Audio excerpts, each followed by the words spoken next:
Yeah, just to continue with that video I just posted. So, Sergeant Price, the J belt, all right? So, what a J belt is the junior belt, all right? So, he's basically,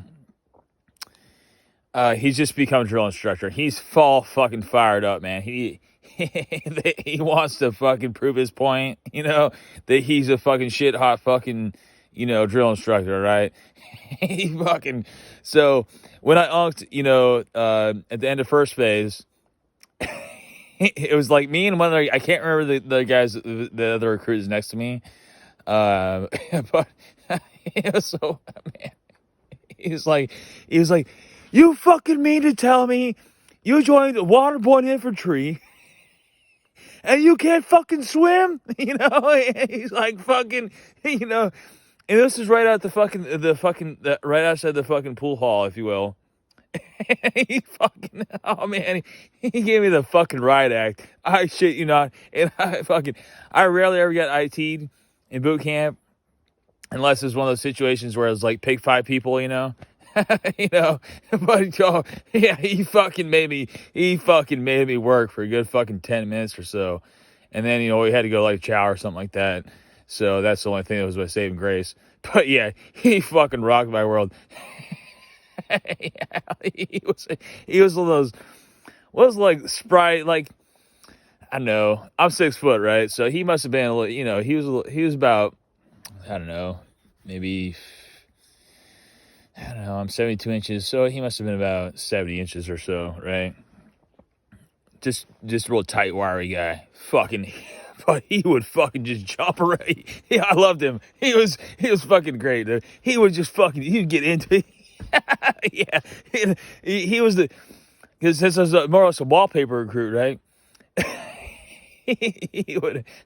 I would just very silently, I would laugh in my head, seeing all those guys that just didn't get it. Follow simple fucking directions, right? And you're fucking fine, right? Those guys that just fucking get it. They were on the quarter deck all the fucking time. And who was responsible for fucking ITM? The fucking J belt fucking Sgt Price. And man, he fucking rocked their fucking shit off. And the shit he would say too. And he was, his voice was always hoarse because the amount of fucking intensity that he would put on the instill upon. I never did find out what his MOS was. Because the thing about drill instructors is you can be from any fucking MOS across the Marine Corps, and either way, but gosh, fond memories there. Fond memories. When I come to think of it, with my first, I was with anyway. Memories escape me. However, one of my DIs, Staff Sergeant Washington, this real tall guy, he was about, yay high, Staff Sergeant Washington. And his favorite phrase when you were fucking up was like, "Hey, freak!" His freak, freak, hey, freak, like what the, yeah, he was he was one of the primary, well, he was a more senior drill instructor. He's a step below our black belt. And, yeah, I mean, in his own weird way, he instilled some great wisdom on us recruits. And, yeah, he was the one that primarily taught us, how to roll sleeves, how to make our rack, how to fold our clothes, how to make a skivvy roll, that whole fucking nine, you know what I mean? Yeah, so, but yeah, I love that. Hey, freak. Yeah, I remember he disappeared for a couple weeks because some fucking prick-ass fucking recruit fucking claimed, oh, he's a fucking pussyfooter, you know what I mean? You're going to fucking Marine Corps boot camp. What the fuck do you expect? This ain't gonna be no fucking fun camp, It's gonna be fucking intense. So you got those fucking weak ones, right? You got those fucking weak sauce motherfuckers who expect to be going off to fucking the Holiday Inn. Well, fucking Marine Corps boot camp ain't no fucking Holiday Inn, you know? You know? And I remember thinking about it right now. I remember when I left Seattle MEPS. That would have been, not September 19th. Well, yeah, September 19th, yeah. And the one guy who was like all motivated, you know, it's about, I mean, roughly, it's been a long time, so I'm saying about, say, 5 to 10 people. 5 to 10 enlistees. And this one guy, he's from Tacoma. I remember that fact. He's from Tacoma. And he was all fucking this happy-go-lucky. Yeah, we're going to fucking Marine Corps boot camp, man. And he ended up in my fucking recruit platoon. What? He was that motherfucker I saw.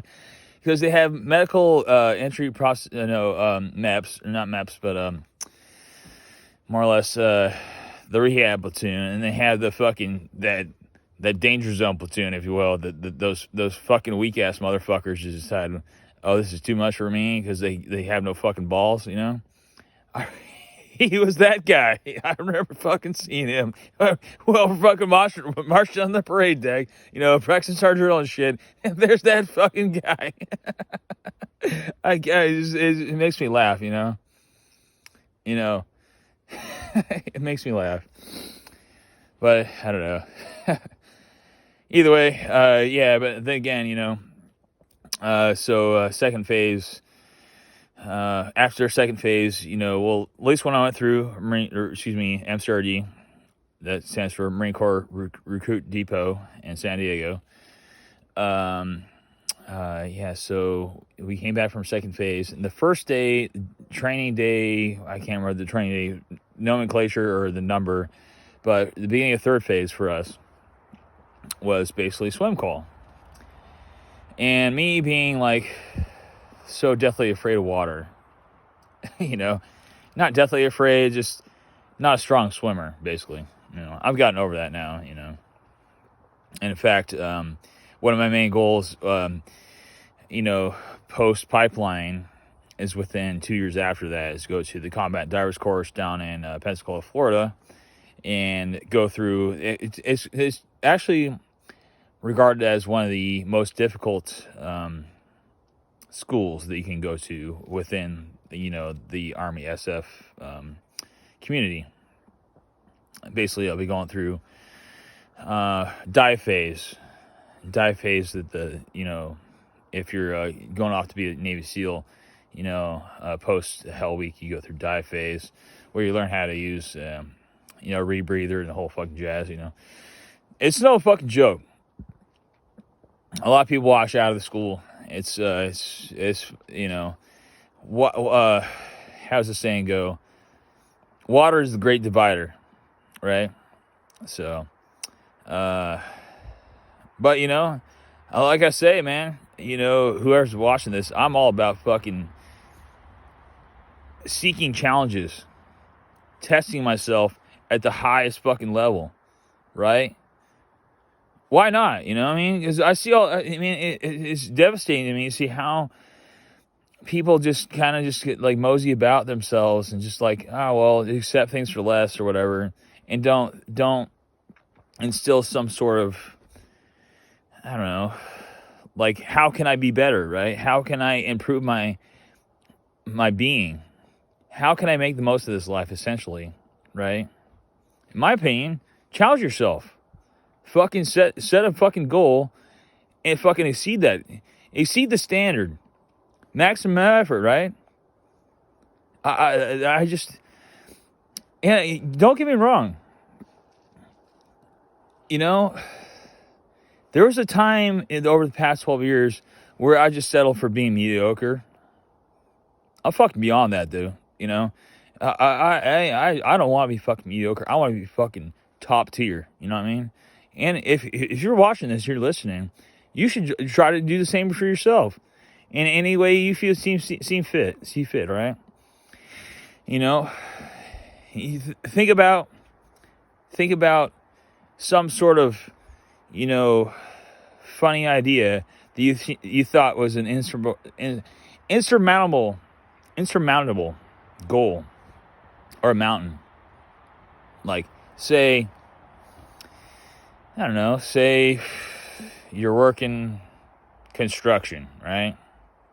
Just pounding nails into a freaking board, or, you know, building houses for some other guy. And you're like, man, wouldn't it be rad if I were just like my own businessman, and I got myself to a place where I hired other people to do this work for me? You know what I mean? You know what I mean? You gotta, I guess, in a sense, figure out ways that you can figure out how to rise above where you're at now, right? Because right now, technically, I'm still a civilian, right? I'm still fucking Benjamin Joseph Williams, prior Sheriff's Marine, civilian, you know. But I've set goals for myself, and I'm fucking getting after it, right? I'm fucking, you know, that's how you should. Yeah, I don't know. Searching for my words here, but along the short, figure out how you can rise above whatever you see as your minimum standard, right? Go for maximum effort and pursue that. And again, break it down to baby steps, one day at a time. If you have to break it down to seconds, do so, you know, and seek knowledge, seek opportunities, and throw that in your back burner, your back pocket, you know, your wallet, you know, which technically I carry my wallet in my boot now. Well, I'll show you. Yeah, you know, right? Put your opportunities, seek knowledge, you know, just like cards, right? Like a deck of cards, maybe. Put them in your wallet. And then over time, you'll figure out, all right, well, maybe I want to pull this card out and I want to pursue this now. Or, I don't know. If there's anything I've realized is opportunities are always available. And just keep your options open. And you'll eventually figure out when to pull the cards out. You know what I mean? Which card should I pull out, you know? So, I don't know. I'll wrap this up for now. But, again, I record these vlogs as of now to hopefully instill a sense of thought or contemplation within whoever watches this and absorbs the information that I put forth. Because we're in such a mad world right now, right? It's like that old classic movie, 1969, I want to say, anyway. It's a mad world, right? It certainly is, right? Yeah, so, either way, I know what I'm up to.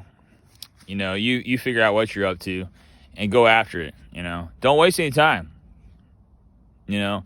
But, again, if you have some sort of goal or dream, the best thing you can probably do is write down your thoughts on paper, and then once you've written it down, speak it out loud.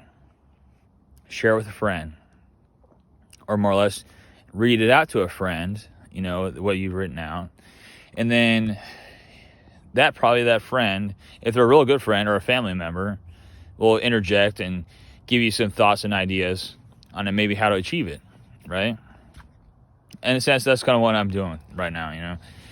So, probably let you all go for now, but keep in mind, I'll be consistently uploading more of these vlog-type videos, what haves, for, I don't know, at least until I go off to one-stop unit training, at which point I'll keep my YouTube still open. Won't be recording anything, of course, but it's going to be up there in the airwaves so that anybody can click on it and share, or maybe get a little minute inspiration or what haves. But otherwise, my Facebook is going to be deleted permanently.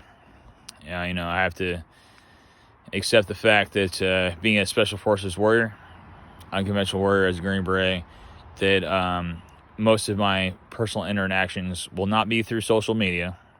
It'll be in person or via phone call or text message, if not mostly just, you know, in person. So, or, you know, good old classic USA, U.S. Mail Postal Service, I mean. So, either way, wrap this up for now.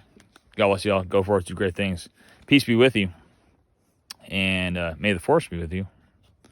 And what does Spock do? Hold on. What was right? Yeah. You know. So, yeah, Roger.